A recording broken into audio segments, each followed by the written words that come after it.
గట్టిగా హల్లు చెబుదామా? హల్లెలూయా, హల్లెలూయా.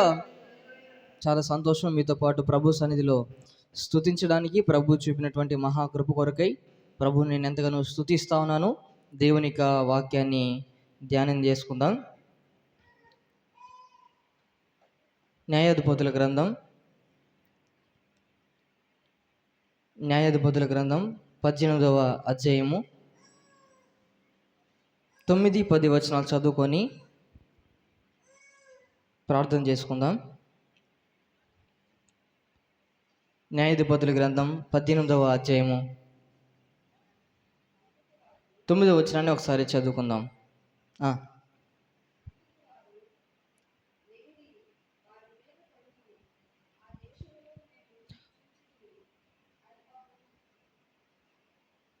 అందుకు వారు లెండి వారి మీద పడుదము, ఆ దేశమును మేము చూచితిమి, అది బహు మంచిది.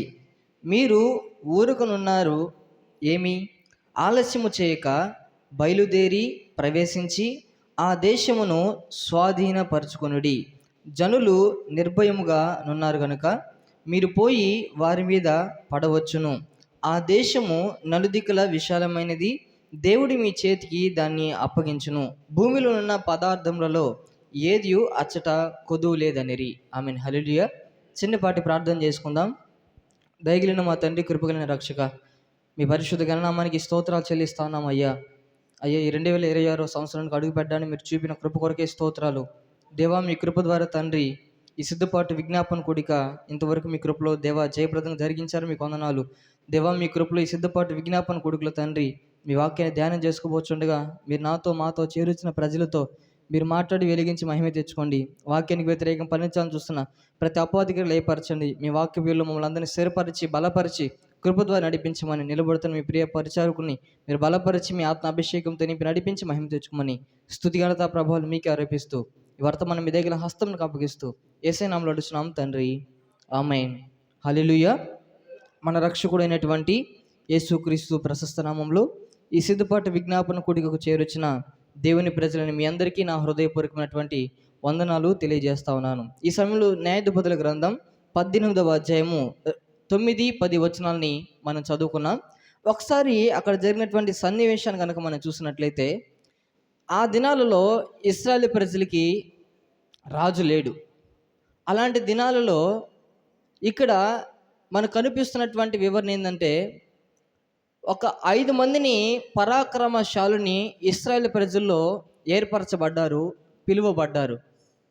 అయితే వారు ఆ దేశాన్ని చూడడానికి వాళ్ళని పంపించినప్పుడు ఆ దేశాన్ని చూసిన తర్వాత ఆ 5 మంది పరాక్రమశాలు, ఇశ్రాయేల్లో ఉన్నటువంటి ఆ 5 మంది పరాక్రమశాలులు ఈ ఇశ్రాయేలు ప్రజలతో చెబుతున్నటువంటి మాటని ఇప్పుడు మనం చదువుకుంటా ఉన్నాం. హల్లెలూయా, హల్లెలూయా. ఒకసారి న్యాయాధిపతుల గ్రంథం 18వ అధ్యాయము 9వ వచనాన్ని ఇప్పుడు చదువుకుందాం.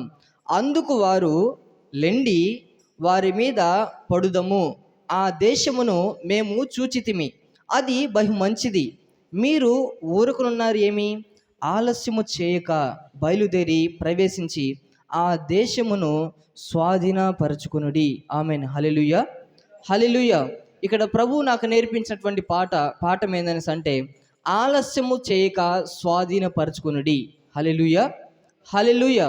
ఇక్కడ లేఖన భాగాలలో ఆ 5 మంది వ్యక్తులు చెబుతున్నటువంటి మాట ఇశ్రాయేలు ప్రజలకి, మీరు లెండి మనం ఆ దేశమును స్వాధీనపరచుకుందాము, ఇది బహు మంచిది. హల్లెలూయా.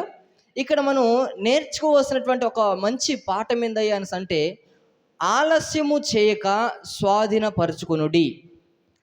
దేవుడు మనకిచ్చినటువంటి వాగ్దానాలు, మన వ్యక్తిగత వాగ్దానం కావచ్చు, ప్రభుల వారు మనకిచ్చినటువంటి సంఘ వాగ్దానం కావచ్చు, అది మన జీవితంలో నెరవేర్చబడాలంటే లెండి దేవునికి వాగ్దానం చాలా మంచిది. దేవునికి వాగ్దానాన్ని మనం స్వతంత్రించుకోవాలని అంటే, మనం ఏ స్థితిలో అయితే పడిపోయినామో, ఏ స్థితిలో అయితే నిరాశ నిస్పృహ స్థితిలో మన జీవితాన్ని ముందుకు నడిపించబడతా ఉన్నామో, ఆ పరిస్థితుల నుండి లెగవండి, లేచి దేవుని యొక్క వాగ్దానాన్ని మనం స్వతంత్రించుకోవాలని ఇక్కడ 5 మంది పరాక్రమశాలులైనటువంటి ఇశ్రాయేలు ప్రజలతో ఆ ఇశ్రాయేలు ప్రజలే చెబుతా ఉన్నారు ఇక్కడ. హల్లెలూయా. దేవుడు మనకిచ్చినటువంటి వాగ్దానాన్ని నిజంగా మన వ్యక్తిగత జీవితాల్లో స్వాధీనపరచుకోగలుగుతా ఉన్నామా? దేవుడు ఒక్కొక్కరికి ఒక్కొక్క కోణంలో వాగ్దానాన్ని ప్రభు మనకి ఇచ్చాడు. సంఘపు వాగ్దానాన్ని మనకు అనుగ్రహించాడు. అయితే మనము ఇప్పటికే దేవుడిచ్చినటువంటి వాగ్దానాలన్నీ చాలా ఆలస్యపరిచేసాం. అది నా జీవితంలో నెరవేర్చబడుతుందో లేదో మన జీవితాల్లో ఒక్కసారి పరీక్షించుకుంటే, యేసుక్రీస్తు ప్రభుల వారు మనల్ని రక్షించినటువంటి తొలి దినం నుంచి ఇప్పటి వరకు ప్రజెంట్ ఉన్నటువంటి ఈ దినం వరకు దేవుడు మనకి ఎన్ని వాగ్దానాలు ఇచ్చాడు ప్రభు. ఆ వాగ్దానాలు నిజంగా మనం దాన్ని స్వతంత్రించుకోగలుగుతా ఉన్నామా? స్వాధీనపరచుకోగలుగుతా ఉన్నామా? దేవుని యొక్క వాగ్దానము ఇది నా కొరకై అని నీ జీవితంలో ఒక నిశ్చయితని పొందుకొనగలుగుతా ఉన్నామా? ప్రభులు వారు ఒక్కొక్కరిని ఒక్కొక్క కోణంలో ఉద్దేశించి ఏర్పరచుకొని ప్రతి ఒక్కరి జీవితంలో ఆయన వాగ్దానం నెరవేర్చబడాలని ప్రభులు వారు చాలా ఆశ కలిగి ఉన్నటువంటి దేవుడై ఉన్నారు. ఆమెన్. హల్లెలూయా, హల్లెలూయా. ఇక్కడ దేవుడు మనతో మాట్లాడుతున్నటువంటి మాట, ఆలస్యము చేయక స్వాధీనపరచుకొనుడి. మన జీవితాల్లో ఇదివరకే దేవుడిచ్చినటువంటి వాగ్దానాన్ని చాలా ఆలస్యం చేసేసాం. దేవుని యొక్క వాగ్దానం మన జీవితంలో నెరవేర్చబడాలని ప్రభు ఎంతగానో ఆశపడ్డారు. అయితే మన యొక్క వ్యక్తిగత జీవితంలో మనమే దాన్ని ఆలస్యపరిచి అది నా జీవితంలో ఎప్పుడు నెరవేర్చబడుతుందోలే అని మన జీవితంలో మనమే ప్రశ్నార్థకం వేసుకొని మనమే ప్రశ్నగా మారిపోయేటువంటి పరిస్థితులకు మనం వెళ్ళిపోయాం. అయితే దేవుడు నీతో నాతో చెబుతున్నటువంటి మాట ఏందో తెలుసా? ఇది బహు మంచిది. అయితే అక్కడ కింద వివరణిస్తాడు, ఆ దేశమును మేము చూచితిమి, అది బహు మంచిది, మీరు ఊరుకున్నారేమి? నేను అంటాను, మన జీవితంలో దేవునికి వాగ్దానం నెరవేర్చబడాలంటే మనం ఊరుకుంటే సరిపోతుందా? నా సన్నిధి నీకు తోడుగా వచ్చునని వాగ్దానం చేస్తారు ఆయన. నేను నిన్ను ఏమాత్రము విడువను, ఎన్నడూ ఎనబాయనని వాగ్దానం చేస్తాడు ఆయన. ఆయన అనేక వాగ్దానాలు ఇచ్చారు. మనం ఊరికనే ఆయన నెరవేర్చుకుంటాడులే, ఆయన వాగ్దానం ఇచ్చాడు కదా, ఆయనే నెరవేర్చుకుంటాడులే అని మన జీవితంలో ఊరికనే ఉండిపోతా ఉన్నామా? ప్రభు ఇచ్చేటువంటి వాగ్దానాల విషయంలో ఒకసారి మనల్ని మనము పరీక్షించుకుందాం, పరిశీలన చేసుకుందాం. ఇప్పుడు ఏదైనా వస్తువు, ఇక్కడ మైక్ నా చేతిలో ఉంది, ఈ మైక్ని నేను వాడకుండా ఇలానే పక్కన పెట్టేస్తాను అనుకోండి. ఇది నువ్వు ఎన్ని దినాలు ఎన్ని సంవత్సరాలు ఇక్కడ పెట్టేస్తే అలానే ఉండిపోద్ది. ఇది ఒక వస్తువు. దీనిని ఎలా యూజ్ చేయాలి అనేసి అంటే, దీంట్లో సెల్లు వేసి దీనికి ఎలక్ట్రికల్ మిక్సర్ని నేను ఎప్పుడైతే ఆపరేట్ చేస్తానో దీన్ని ఉపయోగించాల్సినటువంటి విధానంతో నేను ఉపయోగిస్తేనే ఇది నాకు మంచిగా ఉపయోగపడుతుంది. దేవుడు మనకిచ్చినటువంటి వాగ్దానాన్ని నీ చేతులు పెట్టాడు, నీ జీవితానికి అర్పించాడు, అప్పగించాడు. అయితే ఈ వాగ్దానాన్ని నీ జీవితంలో నెరవేర్చబడాలి అంటే దాన్ని ఉపయోగించుకోవాలనో, ఆ వాగ్దానం నా జీవితంలో ఎలా నెరవేర్చబడాలనో అని నీ జీవితంలో నిన్ను పరీక్షించుకొని పరిశీలన చేసుకొని, ఈ వాగ్దానం నా జీవితంలో నెరవేర్చబడాలంటే నేను ఎలా ఆ వాగ్దానానికి అప్పగించుకోవాలని నీ జీవితానికి ఆ వాగ్దానానికి సమర్పించుకోవాలి. హల్లెలూయా, హల్లెలూయా.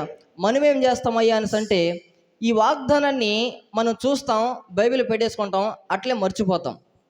ఏందబ్బా దేవుడు వాగ్దానం చేశాడు, నా జీవితం నెరవేర్చబట్టలేదని మనకు మనం చాలా ప్రశ్నలు వేసుకుంటాం. కానీ ఆయన వాగ్దాన పూర్ణుడు, వాగ్దానాన్ని మన జీవితం నెరవేర్చడానికి ఆయన సంసిద్ధుడైన దేవుడు అయినాడు. ఆమెన్. హల్లెలూయా, హల్లెలూయా.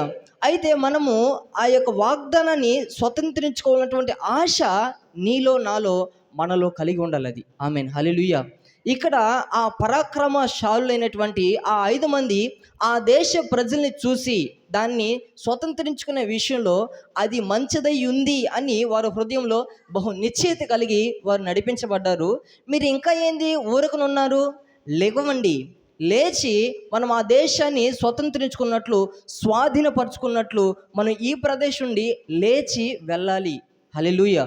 మనం ఏ స్థితిలో అయితే కూర్చొని ఉన్నామో, ఏ స్థితిలో అయితే పడిపోయినామో, ఏ స్థితిలో అయితే మన యొక్క జీవితంలో వాగ్దానం నెరవేర్చబడలేనటువంటి స్థితిలో ఉన్నామో, మనము దేవుని వైపు చూసి ఆయన వాగ్దానం ఇచ్చి నా జీవితం నెరవేర్చడానికి సమర్థుడైన దేవుడు అని ఆయన కృపణకు నిన్ను నువ్వు అప్పగించుకొని, ఎప్పుడైతే నువ్వు పడి ఉన్న స్థితిలో లేచి ఆయన వాగ్దానాన్ని నీ చేత పట్టి మన చేతిని ఆయన చేతులకు ఎప్పుడైతే సమర్పిస్తామో తప్పకుండా ఆయన యొక్క వాగ్దానాన్ని మనం స్వాధీనపరచుకుంటాం. ఆమెన్. హల్లెలూయా, హల్లెలూయా. మన వ్యక్తిగత జీవితాల్లో ఆయన వాగ్దాన సందేశాన్ని మన వ్యక్తిగత జీవితాల్లో దేవుడు నెరవేర్చాలని చాలా ఆశ కలిగి ఉన్నాడు. అయితే మన జీవితంలో ఆ వాగ్దానాన్ని ఎలా స్వతంత్రించుకోవాలనుకుంటున్నాం? ఒక మాటను చదువుదాం. ఆ మాటలో మనకు అర్థమవుతుంది. యెహోషువ గ్రంథం 16వ అధ్యాయము 4వ వచనాన్ని ఒకసారి మనం చదువుకుందాం. యెహోషువ గ్రంథం 16వ అధ్యాయము 4వ వచనాన్ని ఒకసారి చదువుకుందాం. అక్కడ యోసేపు పుత్రులైన మనష్షే, ఎఫ్రాయిములు స్వాస్థ్యమును పొందిరి. ఆమేన్. హల్లెలూయా, హల్లెలూయా. ఇక్కడ యోసేపు పుత్రులైన మనష్షే, ఎఫ్రాయిములు ఏమి పొందారంట? స్వాస్థ్యం. నీ జీవితంలో దేవుడు తన యొక్క వాగ్దానాన్ని స్వాస్థ్యంగా అనుగ్రహించాలని ప్రభువు కోరుకుంటున్నాడు ఆయన. ఆమేన్. హల్లెలూయా. యోసేపు యొక్క పుత్రులు వారి యొక్క జీవితంలో కనుక మనం చూస్తే, వారు ఆ యొక్క ప్రదేశంలో స్వాస్థ్యము పొందాలన్నటువంటి ఆశ వారు కలిగి ఉన్నారు. అదే రకముగా ఏదైతే వారు ఆశపడ్డారో, యోసేపు పుత్రులైన మనష్షే, ఎఫ్రాయిములు స్వాస్థ్యములను పొందారంట. మరి నీ జీవితంలో దేవుడు వాగ్దానం ఇచ్చినటువంటి వాగ్దానాన్ని, వాగ్దాన సందేశాన్ని, నీ జీవితానికి అర్పించినటువంటి వాగ్దానాన్ని నీ జీవితంలో స్వాస్థ్యంగా పొందుకొనగలుగుతా ఉన్నావా? యోసేపు పుత్రులైనటువంటి కుమారులైనటువంటి ఎఫ్రాయిము, మనష్షే వారి జీవితాల్లో స్వాస్థ్యంగా పొందుకున్నారంట. మరి నీ జీవితంలో ఎందుకని దేవుని వాగ్దానాన్ని స్వాస్థ్యంగా పొందుకోలేకపోతా ఉన్నావు? ఇది నాకు కాదులే, దేవుడిచ్చాడు కదా అంతేలే అని ఆ రోజు వరకే చూసుకొని ఏదో నార్మల్గా నీ జీవితంలో నడిపించబడతా ఉన్నావా? దేవుడు నీతో, నాతో, మనందరితో ప్రభు మాట్లాడుతున్నాడు.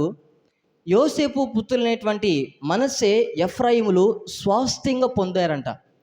నా జీవితాల్లో దేవుని వాగ్దానాన్ని స్వాస్థ్యంగా పొందాలని, అది మన జీవితంలో సంపూర్తిగా కార్యసాధకం అవ్వాలని ప్రభులు వారు కోరుకొని ఈ దినాన ప్రభు మనతో మాట్లాడుతున్నారు. ఆమేన్. హల్లెలూయా, హల్లెలూయా.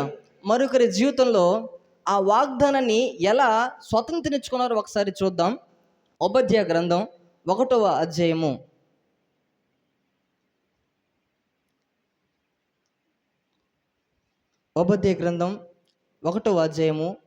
17వ వచనాన్ని ఒకసారి మనం చదువుకుందాం. ఓబద్య గ్రంథం 1:17.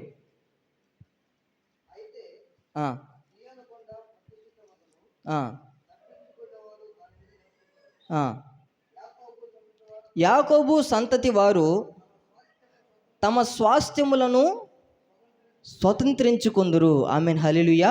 యాకోబు సంతతి వారు తమ స్వాస్థ్యములను స్వతంత్రించుకొందురు అని ఇక్కడ మనకు కనిపిస్తూ ఉంది. నీతిమంతులు శ్రేష్టమైన వాటిని స్వాస్థ్యంగా పొందుతారు.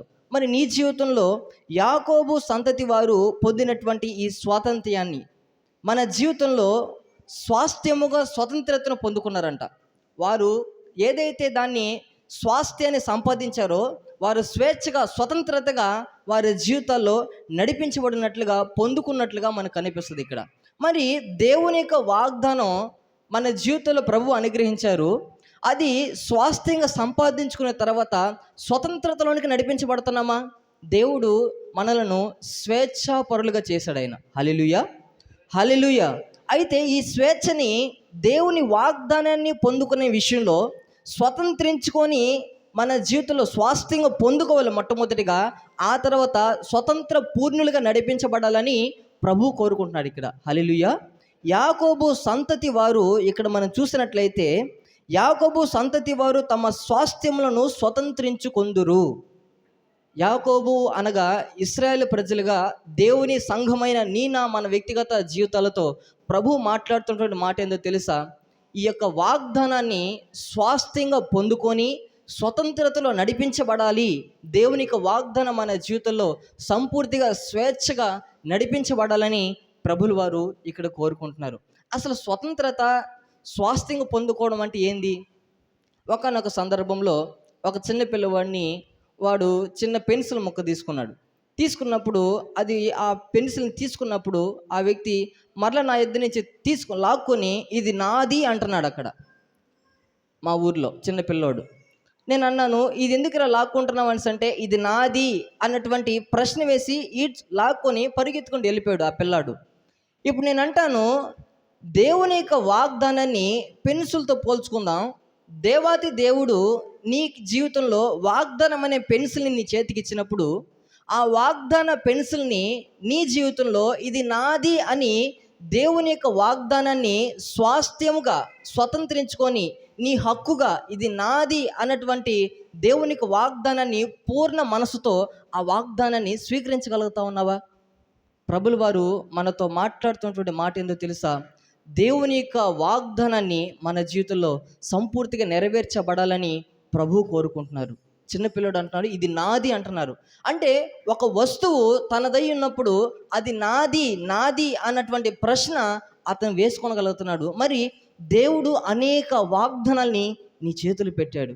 అయితే ఈ వాగ్దానాన్ని ఇది నాది, ప్రభులు వారు నాకు ఇచ్చినటువంటి వాగ్దానం నా జీవితంలో నెరవేర్చబడాలి అన్నటువంటి ఆశతో స్వతంత్రించుకోగలుగుతా ఉన్నావా? మన జీవితంలో మనం పరీక్షించుకోవాలి, పరిశీలన చేసుకోవాలి. మన వ్యక్తిగత జీవితాల్లో దేవుని యొక్క వాగ్దానాన్ని మనం ఎలా పొందుకుంటున్నాం? అసలు దేవుడు కోరుకుంటున్నాడు ఆయన యొక్క వాగ్దానాన్ని సంపూర్తిగా మన జీవితాల్లో నెరవేర్చబడాలని ప్రభువులు వారు కోరుకుంటున్నారు. ఇక్కడ ప్రభు పలుకుతున్నటువంటి ప్రతి పలుకులను, ప్రతి మాటని మనం ఎలా తీసుకోగలుగుతా ఉన్నాం? ఆయన వాగ్దానాన్ని ఇచ్చి మన జీవితంలో నెరవేర్చాలని ప్రభులు వారు ఎంతగానో కోరుకుంటున్నారు. ఆయన దేవుడిచ్చినటువంటి వాగ్దాన సందేశం మన నూతన సంవత్సరంలో విన్నాం. యెహెజ్కేలు గ్రంథంలో ఒక మాట చదువుకుందాం. ఆ మాటని యెహెజ్కేలు గ్రంథం 36వ అధ్యాయము 26వ వచనం.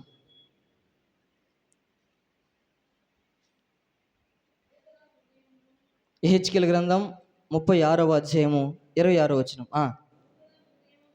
నూతన హృదయము మీకు ఇచ్చేదను, నూతన స్వభావము మీకు కలుగు చేసేదను, రాతి గుండె మీలో నుండి తీసివేసి మాంసపు గుండెను మీకు ఇచ్చేదను. హల్లెలూయా, హల్లెలూయా. ఇక్కడ ప్రభు మనకిస్తున్నటువంటి వాగ్దానం, నూతన హృదయము మీకు ఇచ్చేదను. దేవుడు ఒక వస్తువుని ఇచ్చినట్లుగా మనం ఎట్లయితే ఒక ఐఫోన్ మన చేతిలో పెడితే అది మన కష్టార్జితంతో కొనుక్కున్నప్పుడు ఆ ఫోన్ని మనం ఎంత చక్కగా చూసుకుంటాం? ప్రభువు మీకు ఇచ్చినటువంటి పిల్లల విషయంలో మీరు ఎలా జాగ్రత్త కలిగి మీ పిల్లల్ని కాపాడుకుంటారు? ఏదైనా ఒక వస్తువుని మార్కెట్లో కొంటే ఆ వస్తువుని మీరు ఎంతగా ప్రేమించి దాన్ని జాగ్రత్తగా కాపాడుకుంటారు? ఇక్కడ ప్రభువు నీకు ఇస్తున్నటువంటి వాగ్దానము నీ హృదయాన్ని నూతన పరచాలని ఈ నూతన సంవత్సరంలో ప్రభువు నీకు ఇస్తున్నటువంటి గొప్ప వాగ్దాన సందేశంతో కూడినటువంటి వాగ్దానం, నూతన హృదయము మీకు ఇచ్చేదను. హల్లెలూయా. అయ్యా, మాకు ఆల్రెడీ హృదయం ఉంది కదా, ఏంది కొత్త కోణంలో హృదయం ఇస్తానంటున్నాడు ఆయన? అంటే ఇక్కడ ఒక వాక్యాన్ని చదువుకొని మనం ముందుకెళ్దాం. మత్తయి సువార్త, మీరు చిన్నపిల్లల వంటి మనస్తత్వం గలవారైతే కానీ 18వ అధ్యాయము, మత్తయి సువార్త 18వ అధ్యాయము 3వ వచనం ఒకసారి చదువుకుందాం. మీరు మార్పు నుండి బిడ్డల వంటి వారైతేనే కానీ పరలోక రాజ్యంలో ప్రవేశింపరని మీతో నిశ్చయముగా చెప్పుచున్నాను. ఆమేన్, హల్లెలూయా. ఇక్కడ దేవాతి దేవుడు శిష్యులతో మాట్లాడుతూ చెబుతున్నటువంటి మాట, మీరు మార్పు నొందినటువంటి చిన్న బిడ్డల వంటి వారైతే కానీ పరలోక రాజ్యంలో ప్రవేశింపరని ప్రభులు వారు వారితో చెప్తా ఉన్నారు. ఇక్కడ చూడండి, మార్పు నొందినటువంటి హృదయం ఎలా ఉంటుంది, నూతన హృదయం ఎలా ఉంటుంది అని మనం పరీక్షించుకుంటుంటే ఇక్కడ శిష్యులతో చెబుతున్నటువంటి మాట, హృదయం మంచిగానే ఉంటుంది. నీ జీవితంలో కొన్ని సంవత్సరాలుగా దేవుని మందిరంలోనికి రావచ్చు. నీ జీవితంలో 30 సంవత్సరాలు పైబడి, 40 సంవత్సరాలు పైబడి, 50 సంవత్సరాలు పైబడి నీ జీవితంలో దేవునికి మందిరంలో చిన్నప్పటి నుంచి కూడా నీ జీవితంలో ముందు కొనసాగించబడచ్చు. అయితే ప్రభువు శిష్యులతో చెబుతున్నటువంటి మాట, మార్పు నొందినటువంటి బిడ్డల వంటి వారైతే కానీ మీరు పరలోక రాజ్యంలో ప్రవేశింపరని ప్రభువు చెబుతా ఉన్నారు. అయితే ఇక్కడ మనం ఆలోచించదగినటువంటి విషయం ఏందయ్యా అనేసి అంటే, మన జీవితంలో ఆ వాగ్దానాన్ని స్వతంత్రించుకోవాలనేసి అంటే, ఆ వాగ్దానము నూతన హృదయం మన హృదయంలో కొత్త కోణంలో పుట్టాలి అంటే మన జీవితంలో మార్పు పొందినటువంటి చిన్న పిల్ల వంటి మనస్తత్వం గలవారై నడిపించబడాలని ప్రభులు వారు ఎంతగానో కోరుకుంటుంది దేవుడే ఉన్నారు. హల్లెలూయా, హల్లెలూయా. ఇంతకీ మన జీవితంలో నిజమైనటువంటి క్రీస్తు ప్రేమ మనలో ఉద్భవించిందా, పుట్టిందా? మన జీవితంలో యేసుక్రీస్తు ప్రభుని స్వరక్షకునిగా అంగీకరించిన తర్వాత మన జీవితంలో నూతన తలంపు, నూతనమైన హృదయముతో కృపాసత్య సంపూర్ణటువంటి క్రీస్తు ప్రేమలో నడిపించబడడానికి ప్రభు మనకు సహాయం చేస్తారు. హల్లెలూయా, హల్లెలూయా. మీరు మార్పు నొందినటువంటి బిడ్డల వంటి వారైతే కానీ పరలోక రాజ్యంలో ప్రవేశించరు. నీ హృదయంలో దేవుని యొక్క సందేశాన్ని వింటున్నటువంటి మన వ్యక్తిగత జీవితాల్లో కొన్ని సంవత్సరాలుగా దేవుని మందిరానికి వస్తున్నాం, ఎక్కడ వేసినటువంటి గొంగలి అక్కడికనే ఉందా? లేదా మన జీవితంలో మార్పు నొందినటువంటి పిల్లల వంటి, చిన్న పిల్లల వంటి మనస్తత్వం కలిగి క్రీస్తు అనేటువంటి ప్రేమలో నడిపించబడగలుగుతా ఉన్నామా? ఒకసారి మనల్ని మనము పరీక్షించుకుందాం, పరిశీలన చేసుకుందాం. శిష్యులు ఎవరు గొప్పవారు అన్నటువంటి ప్రశ్నార్థకంలోనికి వెళ్ళిపోయారు. దేవుడు గొప్పవారు ఎవరు లేరయ్యా, నిన్ను నువ్వు తగ్గించుకొని చిన్నపిల్ల వంటి మనస్తత్వం గలవారై ఉన్నప్పుడే పరలోక రాజ్యంలో నువ్వు చేర్చబడతావని ప్రభు ఇక్కడ సెలవిస్తూ ఉన్నారు. అయితే మన జీవితంలో మనల్ని మనం తగ్గించుకొని మారు పొందినటువంటి జీవితం, మారు మనస్సుకు తగినటువంటి ఫలాలను ఫలించాలని ప్రభులు వారు మన వ్యక్తిగత జీవితంలో కోరుకుంటున్నారు. ఎప్పుడైతే మన జీవితంలో మార్పు చెందుతామో, క్రీస్తు ప్రేమలు ఎప్పుడైతే మనం క్రీస్తు ప్రేమను ధరించుకుని నడిపించబడతామో అప్పుడు మన జీవితంలో నిజమైనటువంటి నూతన హృదయం పుట్టి ఆయన యొక్క వాగ్దానం మన జీవితాల్లో నెరవేర్చబడుతుంది. హల్లెలూయా, హల్లెలూయా. అప్పుడే నూతన స్వభావం కలిగి మన వ్యక్తిగత జీవితాల్లో నడిపించబడగలుగుతాం. మన వ్యక్తిగత జీవితాల్లో దేవుని యొక్క వాగ్దానాన్ని స్వతంత్రించుకోలేకపోవడానికి గల కారణం ముఖ్యంగా మన జీవితంలో ఆ యొక్క వాగ్దానాన్ని స్వతంత్రించుకోలేకపోతా ఉన్నాం అనేసి అంటే మార్పు చెందలేకపోతా ఉన్నామేమో. ఆ వాగ్దానాన్ని మనం స్వతంత్రించుకోలేకపోవడానికి గల కారణం మన జీవితంలో ఇంకా ఏలుబడి చేసినటువంటి పాపము ఇంకా అలానే ముందుకు వెళ్ళిపోతుందేమో. సంవత్సరాలు జరుగుతూ ఉన్నప్పటికీ మన జీవితంలో సంవత్సరం మొదలుకొని అంతం వరకు కూడా మన జీవితంలో అదే పాపంలో, అదే శాపంలో కొట్టిమిట్లాడుతూ ఉన్నామేమో. అయితే మార్పు నొందినటువంటి చిన్న పిల్ల వంటి మనస్తత్వం గలవారైతేనే మనం పరలోక రాజ్యానికి అడుగు పెట్టగలం. హల్లెలూయా, హల్లెలూయా. నీ తీర్మానమే స్థిరమైనది, నీ ఆలోచనలు ఘనమైనవి,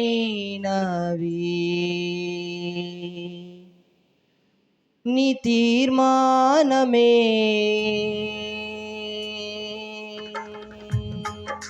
స్థిరమైనది, నీ ఆలోచనలు ఘనమైనవి, మహోన్నతమైనవి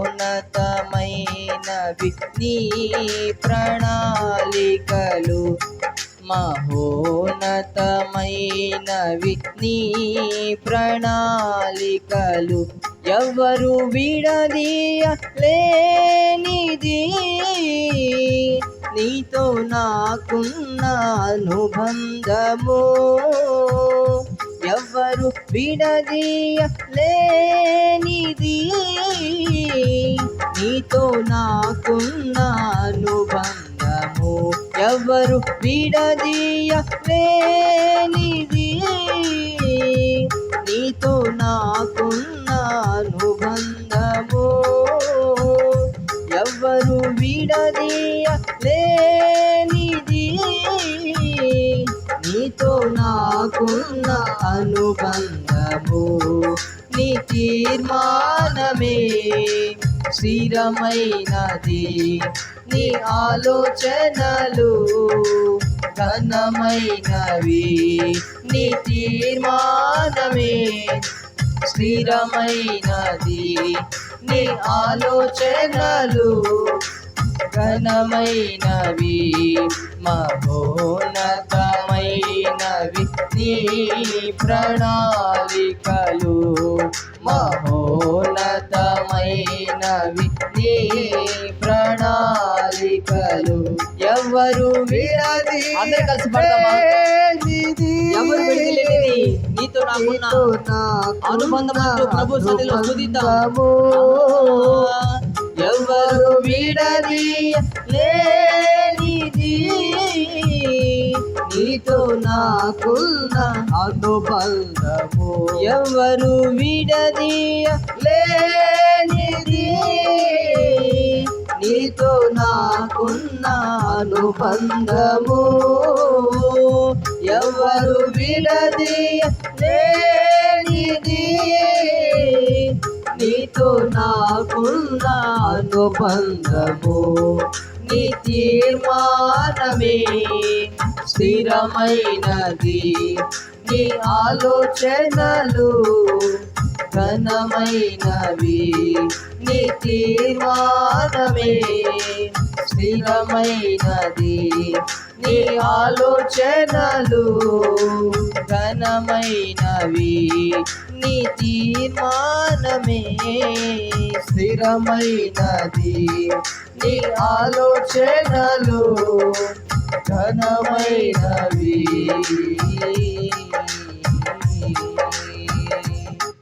ఆమేన్, హల్లెలూయా. నేను ఇంకా 5-10 నిమిషాల్లో వాక్యాన్ని ముగిస్తాను.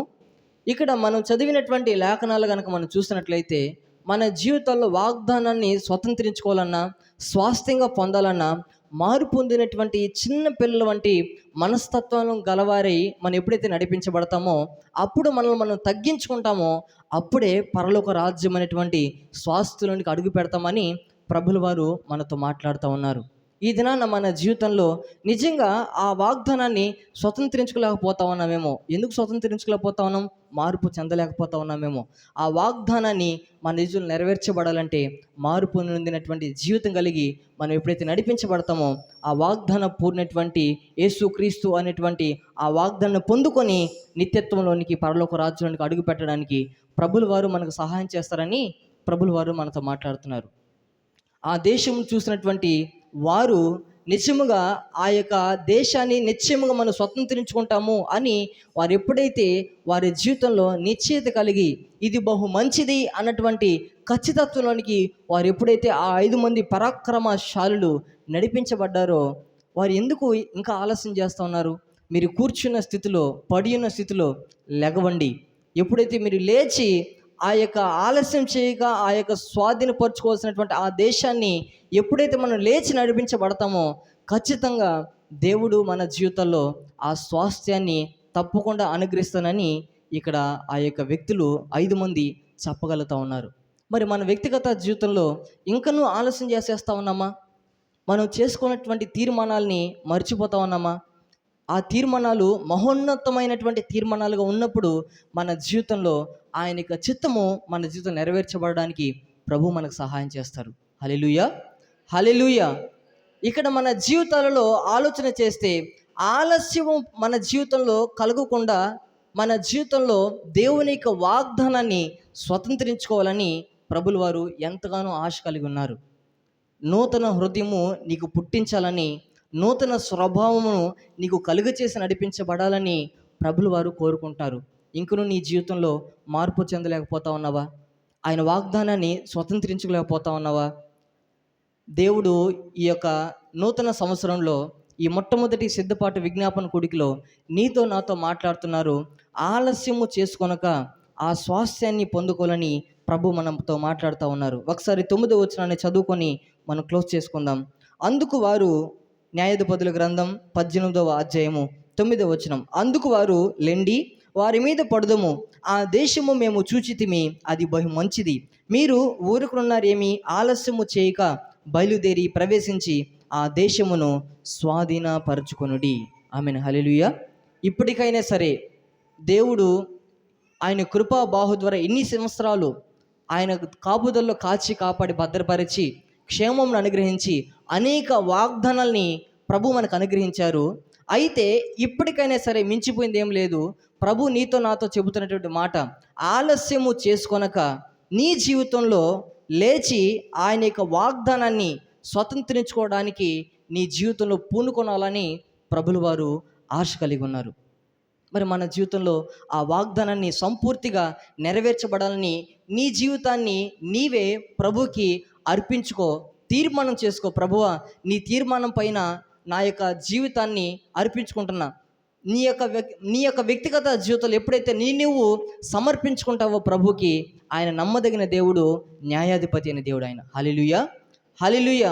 మన వ్యక్తిగత జీవితంలో ఆయన యొక్క గొప్ప ప్రణాళిక, ఆయన యొక్క గొప్ప చిత్తము మన వ్యక్తిగత జీవితంలో నెరవేర్చబడాలని, ఆయన యొక్క వాగ్దానం మన వ్యక్తిగత జీవితంలో నెరవేర్చబడాలని ప్రభులు వారు ఎంతగానో కోరుకుంటున్న దేవుడు అయినారు. హల్లెలూయా. సాధు సుందర్ సింగ్ అనేటువంటి పెద్ద సేవకులైన ఒకానొక సందర్భంలో దేవుని అన్వేషగా తన జీవితంలో నడిపించబడినప్పుడు, అతని జీవితాన్ని కనుక ఒకసారి మనం ఆలోచన చేస్తే, సాధువుగా తన జీవితంలో నడిపించబడ్డారు. దేవుడు అంటే నమ్మనటువంటి వ్యక్తి. నేను క్లోజ్లోనికి వచ్చాను. అయితే తన జీవితంలో దేవుణ్ణి చూడాలి, దేవుని యొక్క మహోన్నత కార్యాలు చూడాలి, ఆయన ఎలా ఉంటారో, ఆయన స్వరం ఎలా ఉంటుందో వినాలన్నటువంటి కోరిక ఆయన దినదినము భక్షిస్తూ ఉంది. అయితే అతను ఒక హిందువుగా ఉన్నాడు. పురాణాలని, వేద గ్రంథాలని, భగవద్గీత అనేకవి పుస్తకాలని చదువుతూ ఉన్నాడు, ధ్యానిస్తూ ఉన్నాడు. ఒకనొక సందర్భంలో నేను ఎలా అయినా సరే దేవుని యొక్క ముఖదర్శనాన్ని చూడాలి, ఆయన స్వరాన్ని వినాలి అని ఎంతగానో కుతూహలపడ్డాడు. అయితే ఉదయకాలం నుంచి సాయంత్రం వరకు చాలా వరకు వేచున్నాడు. ఆ పురాణాలు, గ్రంథాలు అన్నీ తిరిగేస్తూ ఉన్నాడు. చాలా ఖచ్చితంగా తన జీవితంలో దేవుణ్ణి ఎలా అయినా సరే నేను గెలుచుకోవాలి అన్న ఆశలో నడిపించబడ్డారు. అయితే సాయంత్రం వరకు వేచి ఉన్నాడు. రోజంతా ప్రయత్నం తన జీవితంలో ముందు కొనసాగించబడుతూ ఉంది, కానీ దేవుని యొక్క ప్రత్యక్షత ఎంత మాత్రం చూడలేకపోతున్నారు. లాస్ట్గా ఆయన అనుకున్నాడు, మా ప్రాంతంలో ట్రైన్ వస్తుంది, దేవుడే గనక నాకు ప్రత్యక్షం అవ్వకపోతే, ఆయన నాకు కనబడకపోతే, ఆయన స్వరం నాకు వినబడకపోతే ఈ లాస్ట్ ట్రైన్లో నేను చనిపోతాను అని డిసైడ్ చేసుకున్నాడు. అంతకుముందు తన జీవితంలో 3 దినాల ముందు, అంటే ఇప్పుడు చనిపోయేటువంటి 3 దినాల ముందు ఆయన ఒక బైబిల్ గ్రంథాన్ని భయంకరంగా చింపేసి పడేశాడనమాట ఆయన. అయితే ఆ లాస్ట్ ట్రైన్ దగ్గరగా ఉన్నటువంటి ఆ సందర్భంలో ఇంకా ఆ ట్రైన్ వస్తే ఇతన్ని చంపేసేటువంటి సందర్భం. ఆ టైంలో దేవాతి దేవుడు యేసుక్రీస్తు ప్రభుల వారు ఆయనను పౌల్ని ఎలా అయితే దర్శించాడో అలాంటి దర్శనాన్ని సాధు సుందర్ సింగ్ అనేటువంటి భక్తుడికి ప్రభు ఆయన దర్శనాన్ని కలుగు చేశాడు. హల్లెలూయా, హల్లెలూయా. నీవు నన్ను హింసించుచున్నటువంటి యేసుని అని సాధు సుందర్ సింగ్కి పౌలుకి ఇచ్చినటువంటి దర్శనాన్ని, అదే దర్శనాన్ని ఎప్పుడైతే సాధు సుందర్ సింగ్కి ఇచ్చాడో ఆటోమేటిక్లీ తన జీవితంలో యేసుక్రీస్తు ప్రభుల వారిని అప్పుడే ఆ సందర్భంలోనే సొంత రక్షకునిగా అంగీకరించాడు ఆయన. హల్లెలూయా, హల్లెలూయా. తన జీవితంలో 3 దినాల ముందే బైబిల్ని చింపేశాడు. అయితే అప్పటికప్పుడే యేసుక్రీస్తు ప్రభుని స్వరక్షకునిగా అంగీకరించాడు. అంగీకరించిన తర్వాత తన జీవితంలో ఇంటికి వెళ్ళిన తర్వాత నాన్నగారితో చెప్తున్నారు. వాళ్ళ నాన్నగారు పడుకొని నిద్రపోతూ ఉంటే తట్టి లేపి, నాన్నగారు యేసుక్రీస్తు ప్రభుని నేను చూశాను, ఆయన అంగీకరించాను అనేసి చెప్తా ఉంటే, ఏమైంది వీడు నిద్రలేసి ఇటు వచ్చి ఆటలాడుతున్నాడు అనేసి తనకు అర్థం కాక కసిరి పంపించేశాడు ఆయన్ని. పంపించేసిన తర్వాత అతని జీవితంలో బైబిల్ చదవడానికి, ధ్యానించడానికి ఇష్టపడి బైబిల్ గ్రంథాన్ని తిరిగేస్తూ దేవుని యొక్క మహోన్నత కార్యాలని, ఆయన యొక్క వాగ్దానాల్ని స్వతంత్రించుకోవాలని ఎంతగానో కుతూహలపడి సువార్తికునిగా మార్చబడినటువంటి ఆశని దేవుడు కలిగించిన తర్వాత అనేక వాగ్దానాలు తన జీవితంలో నెరవేర్చబడుతూ నడిపించబడేటువంటి సువార్తికునిగా పౌలు ఎలాంటి సువార్తను చేశాడో అలాంటి సువార్తికునిగా మార్చబడాలని భారతదేశానికి, ప్రాముఖ్యంగా పలు ప్రాంతాలకి క్రీస్తు ప్రేమను అందించాలన్నటువంటి ఆశతో నడిపించబడ్డాడు ఆయన. హల్లెలూయా, హల్లెలూయా. అతని జీవితంలో కాలినడకన ప్రయాణం చేస్తూ ఉన్నప్పుడు ఒకానొక సందర్భంలో ఒక్క విషయాన్ని మాత్రం చెప్పి నేను క్లోజ్ చేస్తాను. నాకు ఇచ్చినటువంటి సమయము అయిపోయింది. చాలా చివరి విషయాన్ని చెప్పి నేను క్లోజ్ చేస్తాను. నడుచుకుంటూ వెళుతూ ఉన్నప్పుడు ఒకానొక సందర్భంలో ఒక అడవి కాలిపోతూ ఉన్నప్పుడు అక్కడ జనసమూహములు ఉన్నారు. అలాంటి సందర్భంలో జనసమూహములు కాలిపోతారేమో అనిపించింది. చాలా దూరం నుంచి చూస్తూ ఉన్నారు. ఎట్టకెళ్ళి వాళ్ళని రక్షించగలను అని చాలా దగ్గరికి వెళ్ళాడు. వెళ్ళినటువంటి సందర్భంలో జరిగినటువంటి విషయం ఏందయ్యా అనేసి అంటే, అక్కడ జనులు ఒక చెట్టుని చూస్తూ ఉన్నారు. ఆ చెట్టు కాలిపోవడం మాత్రమే చూస్తూ ఉన్నారు. చాలా అడవి ప్రాంతం కాలిపోతోంది, కానీ చాలా మహా పెద్ద వృక్షం కాలిపోవడం, ఆ దృశ్యాన్ని ఎక్కువ శాతం చూస్తూ ఉన్నారు. వీళ్ళు ఇక్కడి నుంచి పారిపోల్సిన వారై ఉండగా ఎందుకని ఆ వృక్షాన్ని పలుమార్లు దాన్నే చూస్తూ ఉన్నారని తన జీవితంలో ప్రశ్న వేసుకొని ఆ చెట్టు వైపు అమాంతంగా అలా చూసినప్పుడు ఆ చెట్టు కాలిపోతూ కాలిపోతూ ఒక గూడు ఉంది. ఆ గూడుని చూస్తూ ఉన్నప్పుడు ఆ గూటిలో కొన్ని చిన్న చిన్న పిల్ల పక్షులు ఉన్నాయి. ఆ పక్షులు కాలిపోతూ ఉన్నటువంటి సందర్భం అది. తల్లి పక్షి అమాంతంగా వచ్చింది. వాటిని రక్షించాలని కుతూహలపడి ఎంతగానో శతవిధాల ప్రయత్నం చేస్తూ ఉంది. ఎట్టకేలిగా వాటిని రక్షించలేనటువంటి పరిస్థితిలోనికి ఈ తల్లి పక్షి వెళ్ళిపోతూ ఉంది. మళ్ళా తన యొక్క పిల్లల దగ్గరకు వస్తూ ఉంది. ఆ సెగకి తట్టుకోలేక మరలా పైకి వెళ్ళిపోతూ ఉంది. సాధు సుందర్ సింగ్ అనుకున్నారు, ఈ తల్లి పక్షి ఎగిరి వెళ్ళిపోదులే అని అనుకున్నాడు ఆయన. అయితే ఆ యొక్క తల్లి పక్షి ఆ యొక్క చిన్న పిల్లలని చూసి ఆ యొక్క అగ్ని అమాంతంగా ఇంకా ఎక్కువ అవుతున్నటువంటి సందర్భంలో ఈ తల్లి పక్షి చేసినటువంటి చిన్న ప్రయత్నం ఏందో తెలుసా? తనకున్నటువంటి రెక్కల్ని అలా చాచి తన పిల్లల్ని అలాగునని కాపాడాలి అన్నటువంటి ఆశతో అలాగునని తన రెక్కలు చాపి అక్కడనే ఉండిపోయింది. అయితే ఆ అగ్ని చిచ్చు ఆ యొక్క కరెక్ట్గా ఆ యొక్క గూటికి తగలడం వల్ల ఆ అగ్ని దహించి అలానే ఆ తల్లి పక్షిని పిల్లల పక్షిని బూడిద చేసేసింది. అయితే ఈ దృశ్యాన్ని ఈ సాధు సుందర్ సింగ్ చూస్తూ ఉన్నారు. అరే, ఈ యొక్క దృశ్యాన్ని చూస్తూ ఉన్నప్పుడు తల్లి పక్షి ఎగిరిపోద్ది అనుకున్నాను, కానీ తన పిల్లల్ని కాపాడే విషయంలో ఇది చేసినటువంటి ప్రయత్నం తనను తాను చచ్చిపోవడానికి ఇష్టపడిందే అని ఆలోచన చేస్తూ, అప్పుడు దేవుడిచ్చేటువంటి వాగ్దానాన్ని చూస్తూ ఆయన ప్రేమ ఎంత గొప్పది అని ప్రశ్న వేసుకున్నాడు. ఒక పక్షిలోనే, తల్లి పక్షిలోనే ఇంత ప్రేమను దేవుడు పెట్టాడే. దేవాతి దేవుడు యేసుక్రీస్తు ప్రభు వారు ఆయన 33.5 సంవత్సరాలు ఆయన సేవ చేసి కల్వరి సిలువలో ఆఖరి రక్తబొట్టు వరకు నా కోసం ప్రాణత్యాగం చేశారే. ఆయన ప్రేమ ఎంత అమోఘమైనది, ఎంత మహోన్నతమైనది. దేవుడిచ్చినటువంటి వాగ్దానాన్ని స్వతంత్రించుకునే విషయంలో ఆయన తన యొక్క కవిగిటిలో దాచి కాచి కాపాడి భద్రపరిచి ఆయన వాగ్దానాన్ని నువ్వు స్వతంత్రించుకోవాలని ప్రభులు వారు ఎంతగానో కుతూహలపడి దేవుడు నీ చేతులు పెడితే దాన్ని నువ్వు ఎలా తీసుకోగలుగుతున్నావు? దేవుని యొక్క మహోన్నతమైన ప్రేమ ఎలాంటిది, ఆయన త్యాగశీలి ఎలాంటి మహోన్నతమైనదని దేవుని యొక్క ప్రేమను తలపోచుకుంటూ అక్కడనే తన యొక్క కన్నీళ్లను జలజల రాల్చేశాడు ఆయన. దేవుడు మనకిచ్చినటువంటి వాగ్దానాల్ని దేవుని యొక్క ప్రేమ ద్వారా దేవుడు ఆయన కల్వరి సిలువలో ఆఖరి రక్తబొట్టు వరకు మన వ్యక్తిగత జీవితాల్లో మనం బలి అవ్వాల్సింది ఆయన బలి అయిపోయాడు. వెలయెచ్చి కొనుక్కున్నాడు నా జీవితాన్ని.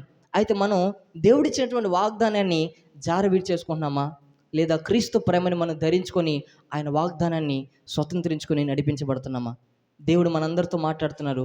ఆయన యొక్క వాగ్దానాన్ని మనం స్వతంత్రించుకొని నడిపించబడాలని ప్రభులు వారు ఎంతగానో కుతూహలపడి ఆయన ఆశ కలిగి మన వ్యక్తిగత జీవితాల ద్వారా ఆయన యొక్క మహోన్నతమైన కార్యములు స్థాపించాలని ఈ సంవత్సరం మొదలుకొని సంవత్సరం అంతవరకు ఆయన వాగ్దానాన్ని మన జీవితంలో నెరవేర్చబడాలని, ఆయన మన వ్యక్తిగత జీవితంలో స్వాధీనపరుచుకొని స్వతంత్రించుకొని నడిపించబడాలని ప్రభులు వారు ఎంతగానో కోరుకుంటున్నారు.